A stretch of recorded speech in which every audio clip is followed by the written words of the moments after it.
Mithun, good evening. ഇന്ന് സുരേഷ് ഗോപി പറഞ്ഞത് താങ്കൾ കേട്ടല്ലോ മിഥുൻ. സുരേഷ് ഗോപി പറഞ്ഞത് ഇത് ജനങ്ങളുടെ സൈക്കിയെ മനോനിലയെ ഇളക്കി വിട്ട് നേടിയ ഒരു ബിസിനസ് തന്ത്രമെന്നാണ്. താങ്കൾ അങ്ങനെ കരുതുന്നുണ്ടോ മിഥുൻ? ഞാൻ ആ സ്റ്റേറ്റ്മെന്റിനോട് യോജിക്കുന്നു അരുൺ. കാരണം ഇപ്പൊ പലപ്പോഴും സിനിമകൾ എഴുതുന്ന സമയത്ത് തന്നെ സിനിമയുടെ മാർക്കറ്റിംഗ് ടീമും സ്ക്രിപ്റ്റ് റൈറ്റിംഗ് ടീമും ഒന്നിച്ചാണ് വർക്ക് ചെയ്യുന്നത്.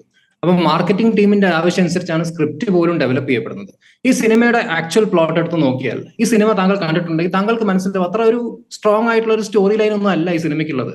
ഈ സിനിമ ഇന്ന് നമ്മൾ ചർച്ച ചെയ്യുന്നുണ്ടെങ്കിൽ അതിലെ ആ ഒരു കോൺട്രവേഴ്സിയുടെ എലിമെന്റ് ഉള്ളത് കൊണ്ട് മാത്രമാണ്. അപ്പൊ ആ കോൺട്രവേഴ്സിയുടെ എലിമെന്റ് അതിലേക്ക് ഇൻസേർട്ട് ചെയ്യുക എന്നത് ഈ സിനിമ പ്രൊഡ്യൂസറുടെയും അല്ലെങ്കിൽ സിനിമയുടെ ബാക്ക് എൻഡിൽ പ്രവർത്തിച്ച ആളുകളുടെ ആവശ്യമായിരുന്നു. അവർ ഈ ഒരു ഔട്ട്പുട്ടാണ് അവർ പ്രതീക്ഷിച്ചത്. അവർ പ്രതീക്ഷിച്ച ഒരു ഔട്ട്പുട്ടിലേക്ക് കാര്യങ്ങൾ എത്തിക്കഴിഞ്ഞു. അവർക്ക് ഒരു റവന്യൂ ജനറേഷൻ മോഡലായിട്ട് അതിനെ യൂസ് ചെയ്യാൻ പറ്റി. അവർ സക്സസ്ഫുൾ ആണെന്ന് ഞാൻ പറയുള്ളൂ. കാരണം ആളുകളുടെ സെന്റിമെന്റിനെ ഹേർട്ട് ചെയ്യുന്ന ഒരു എലിമെന്റ് അതിൽ കൊണ്ടുവരിക, അതുമൂലം ഒരു വലിയ രീതിയിലുള്ള ഡിസ്കഷൻ ഉണ്ടാക്കിയെടുക്കുക, എന്നിട്ട് അതിനെ കൊണ്ടൊരു റവന്യൂ ജനറേഷൻ ആക്കി, അതിനെ ഒരു റവന്യൂ ജനറേഷൻ മോഡലാക്കി അതിനെ മാറ്റുക. ശരി, അങ്ങനെയാണെങ്കിൽ മിഥുൻ വിജയകുമാർ, ഇതിൽ RSSന്റെ മുഖപത്രമായ ഓർഗനൈസറിന്റെ റോൾ എന്താണ്? നമുക്ക് ഓർഗനൈസറിന്റെ അഭിപ്രായം പറയാം. അതിൽ എഴുതുന്നവരുടെ ലേഖകരുടെ അവർക്ക് അവരുടെ അഭിപ്രായം പറയാൻ പാടില്ലേ? ഒരു സിനിമ ഇറക്കി കഴിഞ്ഞാൽ നമ്മൾ കണ്ണടച്ച് സ്വീകരിക്കണം? ഓർഗനൈസറിൽ എഴുതുന്നവർ അവരുടെ അഭിപ്രായങ്ങൾ എഴുതുന്നു. അപ്പൊ ഒരു സിനിമ വന്നു കഴിഞ്ഞാൽ അതിന്റെ ക്രിറ്റിസിസം അതേപോലെ തന്നെ വരും. അപ്പൊ ഒരു സിനിമ ഇറക്കി കഴിഞ്ഞാൽ അത് നിങ്ങളുടെ ക്രിയേറ്റീവ് ഫ്രീഡം ആണെങ്കിൽ അതിനെ ക്രിറ്റിസൈസ് ചെയ്യുക എന്നത് അവരുടെ ഫ്രീഡമാണ്. അപ്പൊ ഫ്രീഡം ഓഫ് എക്സ്പ്രഷൻ എല്ലാ ഭാഗത്തും. അതായത് ഈ ബിസിനസ് തന്ത്രത്തിൽ RSSും ഓർഗനൈസറും അറിയാതെ ഭാഗഭാക്കാകുകയായിരുന്നു. അവഗണിച്ച് കളയേണ്ട ഒരു സിനിമയെ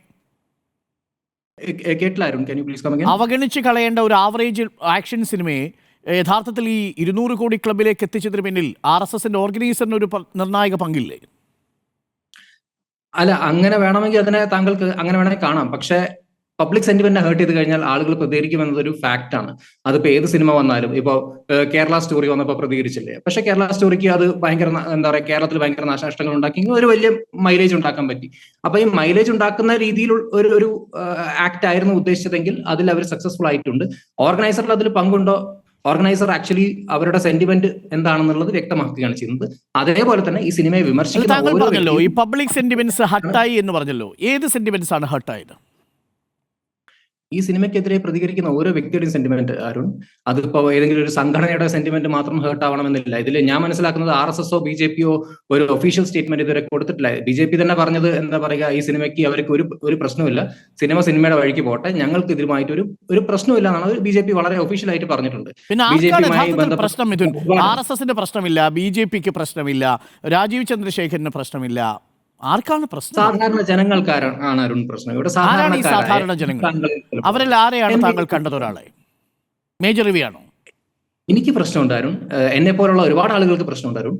അങ്ങനെ ഈ സിനിമ കണ്ടിട്ട് സിനിമ ഇഷ്ടപ്പെടാതെ സിനിമയിൽ അനാവശ്യമായിട്ടുള്ള രാഷ്ട്രീയം കുത്തി നിറച്ച് ഒരു ക്യാരക്ടറിനെ ജസ്റ്റിഫൈ ചെയ്യാൻ വേണ്ടിയിട്ട്, താങ്കൾ മനസ്സിലാക്കേണ്ട കാര്യം, ഇതിലെ ആ ഒരു സയ്യിദ് മസൂദ് എന്ന് പറയുന്ന ക്യാരക്ടറിന് ജസ്റ്റിഫിക്കേഷൻ കൊടുക്കാൻ വേണ്ടി മാത്രം ഇൻസേർട്ട് ചെയ്തൊരു പ്ലോട്ടാണത്. ശരി, ഈ കഥാപാത്രത്തിൽ അല്ലെങ്കിൽ ഈ സിനിമയുടെ തിരക്കഥയിൽ എല്ലാം സാങ്കല്പികമാണെങ്കിൽ കൂടി യാഥാർത്ഥ്യത്തിന്റെ എലമെന്റ് ഉണ്ടെന്ന് വിശ്വസിച്ചാൽ അയഥാർത്ഥമായിട്ട് താങ്കൾക്ക് തോന്നിയത് എന്താണ് മിഥുൻ? ഇതിലെ കൗസർ ബാനുവിനെ റെപ്രസെന്റ് ചെയ്ത ആ ഗർഭിണിയായ സ്ത്രീ യാഥാർത്ഥ്യത്തോട് അടുത്ത് നിൽക്കുന്ന ഒരു കഥാപാത്രമല്ലേ? ഈ ബാബു ബജ്രംഗി എന്ന് പറയുന്നത് നരോദ പാർട്ടിയിലെ കൊടും ഭീകരനല്ലേ? അയാളുടെ പേര് ഒരു സിനിമയിലെ വില്ലൻ കഥാപാത്രത്തിന് യോജിക്കുന്നു എന്ന് വന്നാൽ അതിനെ എന്തിനാണ് എതിർക്കുന്നത് മിഥുൻ? അല്ല അരുൺ, ഈ സിനിമയുടെ തുടക്കത്തിൽ തന്നെ വളരെ ക്ലിയർ ആയിട്ടൊരു ഡിസ്ക്ലെയിമർ ഉണ്ട്. ആ ഡിസ്ക്ലെയിമർ പറയുന്നുണ്ട് ഇതുമായിട്ട് എന്തെങ്കിലും സാദൃശ്യം തോന്നിക്കഴിഞ്ഞാൽ ഇറ്റ്സ് പ്യുവർലി അൺഇൻറ്റൻഷണൽ എന്ന്. അപ്പം താങ്കൾ പറഞ്ഞ ഇന്റൻഷൻ ഉണ്ടായിരുന്നു എന്നാണോ? അല്ലല്ല, എന്റെ ചോദ്യം, അത് സാങ്കല്പികമാണെങ്കിലും അത് യാഥാർത്ഥ്യമാണെങ്കിലും താങ്കൾ എന്താണ് വിശ്വസിക്കുന്നത്? ആ സിനിമയിൽ ചിത്രീകരിച്ചിരിക്കുന്ന പലതിനും ഞാൻ വിശ്വസിക്കുന്നത് യാഥാർത്ഥ്യവുമായി അടുത്ത ബന്ധമുണ്ട് എന്നാണ്. നമുക്ക് ഗോദ്രയെ ഒരു ജനോസൈഡായി ചിത്രീകരിച്ചുകൊണ്ട് അതിലെ വില്ലൻ അതിലെ തീവ്രവാദിയായ ക്യാരക്ടറിനെ ജസ്റ്റിഫൈ ചെയ്യാൻ വേണ്ടിയാണ് നോക്കിയത്. ഗോദ്ര ഒരു റൈറ്റ് അല്ലേ? ഗോദ്ര ഒരു ജനോസൈഡ് അല്ലല്ലോ. ഗോദ്ര റൈറ്റ് ആണ്. അതിൽ ഹിന്ദുക്കളും മുസ്ലിങ്ങളും കൊല്ലപ്പെട്ടിട്ടുണ്ട്. അതിന്റെ കൃത്യമായ നമ്പേഴ്സും ഉണ്ട്. അപ്പം രണ്ട് ഭാഗത്തും നഷ്ടങ്ങൾ ഉണ്ടായിട്ടുണ്ട്. പാർട്ടിയിൽ ഏറ്റവും കൂടുതൽ കൊല്ലപ്പെട്ടത് ആരാണ് മിഥുൻ? അല്ല, 700 ചില്ലാനാണ് നമ്പേഴ്സ്. അല്ല, 97. നരോദ പാർട്ടിയിൽ 97, നരോദ ഗ്രാമിൽ 11. ഞാൻ പറയുന്നത് രണ്ട് ഭാഗത്തും നഷ്ടങ്ങൾ ഉണ്ടായിട്ടുള്ള ഒരു നരോദ പാർട്ടിയിൽ എവിടെയാണ് ഹിന്ദു കൊല്ലപ്പെട്ടത്? ഞാൻ ചോദിക്കട്ടെ, ഈ ട്രെയിൻ ഇൻസിഡന്റ് ഉണ്ടായത് എവിടെ നിന്നാണ്? അതല്ല, ഗോദ്രയിൽ 57. അതിനുശേഷമുള്ള നരോദ പാർട്ടിയിൽ കൊല്ലപ്പെട്ടവരിൽ എത്ര ഹിന്ദുക്കൾ, എത്ര മുസ്ലിങ്ങൾ? അരുൺ, താങ്കൾക്ക് ഇതിനെ ഗോദ്രയിലേക്ക് എത്തിക്കാനാണെങ്കിൽ നമുക്ക് ഗോദ്രയുടെ വിഷയം ചർച്ച ചെയ്യാം. ഇല്ല, ഗോദ്രയിലേക്കാണെങ്കിൽ അവിടെ മറ്റു റിപ്പോർട്ടുകളുണ്ട്, ഞാൻ അതിലേക്ക് പോകുന്നില്ല. ഞാൻ അതിൽ ചോദിച്ചിട്ട് ഇത്രയേ ഉള്ളൂ. ഗോദ്രയാണ് താങ്കളുടെ വിഷയം. ഗോദ്ര ചർച്ച എന്റെ ചെയ്യുന്നത് ചോദ്യം ഇതാണ്, നരോദ പാർട്ടിയിലെ ഇതിൽ ഈ വില്ലന്റെ പേര് മാറ്റുന്നു എന്ന് പറയുമ്പോൾ എന്താണ് അതിൽ അർത്ഥമാക്കുന്നത്? അവിടെ എവിടെയാണ് നമ്മുടെ ഇപ്പോൾ ബൽരാജിന്റെ പേരാക്കി മാറ്റിയിരിക്കുന്ന ഈ ബജ്രംഗി എന്ന് പറയുന്ന കഥാപാത്രത്തിന്റെ പേര് ബാബു ബജ്രംഗി എന്ന യഥാർത്ഥ നരോദ പാർട്ടിയിലെ വില്ലൻ കഥാപാത്രത്തോട് ചേർന്ന് നിൽക്കുന്ന കഥാപാത്രമാണ് എന്നതിൽ മിഥുൻ വിജയകുമാറിന്റെ സെന്റിമെന്റ്സ് ഹട്ടാവുമോ? 97-ൽ 70 പേരോളം ഈ ബാബു ബജ്രംഗിയുടെ നേരിട്ടുള്ള കൈകൾ കൊണ്ടാണ് കൊല ചെയ്യപ്പെട്ടത്. 21 വർഷം ശിക്ഷിക്കപ്പെട്ടു, പലതവണയും പരോളിലാക്കപ്പെട്ടു, ഇപ്പോഴും ജാമ്യത്തിലാണ്. കാരണം കണ്ണു കാണാൻ വയ്യാത്തതുകൊണ്ട് 6 തവണ തുടർച്ചയായിട്ട് ജാമ്യത്തിൽ വിട്ടു. അയാൾക്ക് വേണ്ടി ജഡ്ജിയെ മാറ്റി. തെഹൽക്കയുടെ സ്വകാര്യ റെക്കോർഡിങ്ങിൽ ഇയാളുടെ ശബ്ദങ്ങൾ പതിഞ്ഞു. എന്താണ് കണ്ടതെന്ന് നമ്മൾ അറിഞ്ഞു. മിഥുൻ്റെ സെന്റിമെന്റ്സ് ഇതിൽ ബാബു ബജ്രംഗി എന്ന പേര് വരുമ്പോൾ ഹട്ടാകാൻ സാധ്യതയുണ്ടോ മിഥുൻ, ഇതേപോലെ ഒരു കൊലയാളിയുടെ? അരുൺ, ഈ രാജ്യത്ത് നടന്നിട്ടുള്ള ഒരുപാട് റയറ്റ്സ് ഉണ്ട്. നമ്മുടെ കൊൽക്കത്ത കില്ലിങ്സ് മുതൽക്ക് ഗോത്ര വരെയുള്ള സംഭവങ്ങൾ എടുത്തു നോക്കിയാൽ അതൊക്കെ ചിത്രീകരിച്ച് നമുക്ക് വേണമെങ്കിൽ പബ്ലിക് സെന്റിമെന്റ്സ് എപ്പോഴും ഹേർട്ട് ചെയ്തുകൊണ്ടേയിരിക്കാം, എല്ലാ കാലത്തും അത് ചെയ്തുകൊണ്ടേയിരിക്കാം.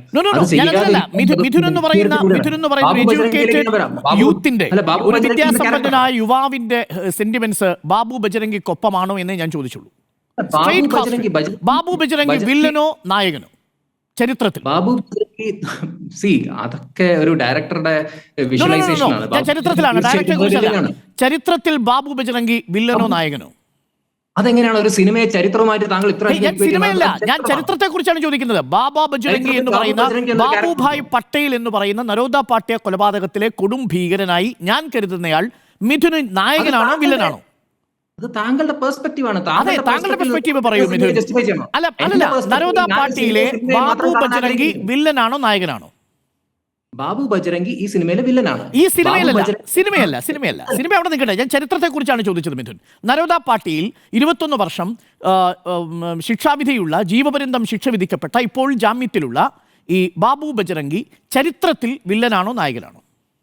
നോക്കൂ, ഗോത്ര ഇൻസിഡന്റുമായി ബന്ധപ്പെട്ട കൊലപാതകം നടത്തിയിട്ടുള്ള ഓരോ വ്യക്തിയും അതിലെ വില്ലൻ തന്നെയാണ്, ഹിസ്റ്ററിയിലെ വില്ലനാണ്. അവരെ ജസ്റ്റിഫൈ ഒന്നും, അവർക്കൊരു ജസ്റ്റിഫിക്കേഷൻ ഒന്നും ഞാൻ കൊടുക്കില്ല. ഞാൻ പറഞ്ഞത് ഈ സിനിമയെ മിഥുനെ പോലുള്ളവർക്ക് അത് ഹട്ടാവേണ്ട കാര്യമില്ല. ബാബു ബജ്രംഗി എന്ന പേര് മ്യൂട്ട് ചെയ്യേണ്ടതിന്റെ ആവശ്യമില്ല. ചോദ്യം ചോദിച്ചു, അതിന് ഉത്തരം കൂടെ കേൾക്കൂ. ബാബു ബജ്രംഗി എന്ന് പറയുന്ന വാക്കിന് പല ഇക്വേഷൻസ് ഉണ്ട്. അത് ഹിന്ദുക്കൾക്ക് അവരുടെ ഹനുമാനുമായിട്ട് ഇക്വേറ്റ് ചെയ്യാൻ പറ്റും. ബജ്രംഗി എന്ന് പറയുന്ന വാക്കിന് ഒരുപാട് അർത്ഥങ്ങളുള്ള ഒരു വാക്കാണ്. അപ്പൊ ബജ്രംഗിയെ വെറും ഒരു ബാബു ഈ പറഞ്ഞ പോലെ താങ്കൾക്ക് ഒരു വില്ലൻ കഥാപാത്രമായിട്ട് നമ്മൾ രാമായണ കഥയല്ലല്ലോ ചർച്ച ചെയ്തുകൊണ്ടിരിക്കുന്നത് മിഥുൻ. നമ്മൾ ഈ ഗോദ്രയും അതിനെ തുടർന്ന് വരുന്ന സംഭവങ്ങളുമാണ് ആ സിനിമയിൽ പല ഘട്ടങ്ങളിലായിട്ട് ചിത്രീകരിക്കുന്നത്. ആ സിനിമയുടെ പശ്ചാത്തലത്തിൽ ബജ്രംഗിക്ക് ഒരൊറ്റ അർത്ഥമേ ഉള്ളൂ, അത് ബാബു ബജ്രംഗിയാണ്. അത് ആ പേര് സൂചിപ്പിക്കുന്നത് പോലെ തന്നെയാണ്. പറയൂ, ഇത് സിനിമയാണോ അതോ ഹിസ്റ്ററി ആണോ? ഇത് സിനിമയാണെങ്കിൽ സിനിമയെ പോലെ കാണാം, ഇത് ഹിസ്റ്ററി ആണെങ്കിൽ ഹിസ്റ്റോറിക്കൽ കോണ്ടെക്സ്റ്റിൽ കാണാം. ഞാൻ ഹിസ്റ്റോറിക്കൽ കോണ്ടെക്സ്റ്റിൽ കാണുന്ന ഒരു സിനിമയാണ്, ഞാൻ ചരിത്ര പശ്ചാത്തലത്തിൽ കാണുന്ന ഒരു സിനിമയാണത്.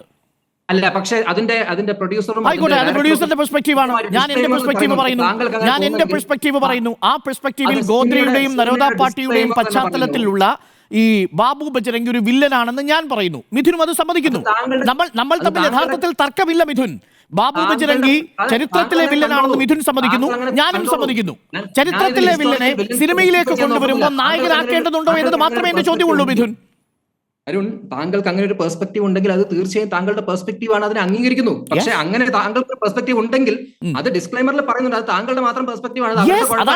അതാണ് ഞാൻ മിഥുൻ വിജയകുമാറിനോടും ഈ പബ്ലിക് സെന്റിമെന്റ്സ് ഹട്ട് ചെയ്തു എന്ന് മിഥുൻ പറയുന്ന സംഘപരിവാർ അനുകൂല നിരൂപകരോടുമുള്ള എന്റെ ചോദ്യം അതാണ്. ചരിത്രത്തിലെ വില്ലനായ ഒരാളെ സിനിമയിൽ വില്ലനായി ചിത്രീകരിക്കുമ്പോൾ എന്തിനാണ് നമ്മുടെ പബ്ലിക് സെന്റിമെന്റ്സ് ഹേർട്ട് ചെയ്യുന്നത്? ഉദാഹരണത്തിന് നാഥുറാം വിനായക് ഗോഡ്സെ ചരിത്രത്തിൽ വില്ലനാണ്, അയാൾ സിനിമയിൽ വില്ലനായി നാഥുറാം വിനായക് ഗോഡ്സെ എന്ന പേര് ഉപയോഗിച്ചാൽ മിഥുന്റെ സെന്റിമെന്റ്സ് ഹേർട്ട് ചെയ്യോ? ഇല്ലല്ലോ. എന്റെ സെന്റിമെന്റ്സിനെ ഹേർട്ട് ആവുന്ന കാര്യങ്ങൾ എന്തൊക്കെയാണെന്ന് വെച്ചാൽ അരുൺ, ഇതിൽ NIA പോലുള്ള ഇൻവെസ്റ്റിഗേഷൻ ഏജൻസീസ്